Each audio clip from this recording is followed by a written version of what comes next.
National Maritime Council binatikos ang pagdeklara ng China sa Bajo de Masinloc bilang nature reserve. Pagsuporta nila yan sa pahayag ni Pangulong Bongbong Marcos laban sa deklarasyon ng China.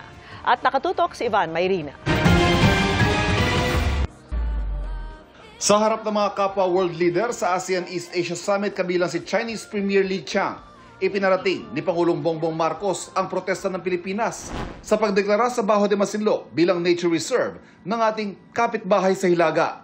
Git ng Pangulo, labag ito sa soberanya ng Pilipinas, UNCLOS at sa arbitral ruling pabor sa Pilipinas noong 2016. Kinontra ito ni China Foreign Ministry spokesperson Guo Jiakun. Sabay sa niya sadyang paglabag at papang-udyok ng mga aktibidad ng Pilipinas bilang ugat ng tensyon sa rehiyon. Pero handaan niyan China na ayusin ang anumang alitan sa dagat sa pamamagitan ng dialogo at konsultasyon sa Pilipinas. Gayon din ang pakikipag-ugnayan sa mga bansa sa ASEAN para sa buo at epektibong pagpapatupad ng Declaration on the Code of Conduct of Parties in the South China Sea, pagsulong ng mga konsultasyon sa Code of Conduct sa South China Sea, at sama-samang pagpapatupad ng kapayapaan at katatagan sa rehiyon. Nanawagan din ng China sa ibang bansa na sumunod sa mga probisyon ng Declaration on the Conduct of Parties in the South China Sea at tigilan ng mga paglabag, pang-uudyok at pagpapakalat ng takot.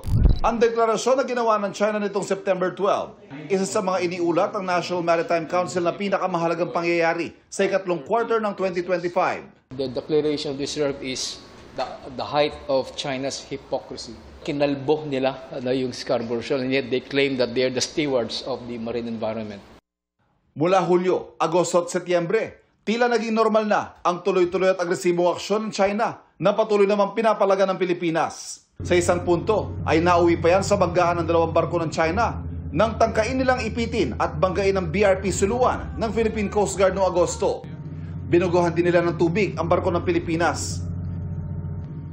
Sa kabila ng pagpalag ng Pilipinas, sadyang napakakunti umano ng 30 barko nito at 5 eroplano kung ikukumpara sa mga barko ng China na pirming nasa mga mahalagang bahagi na ng West Philippine Sea.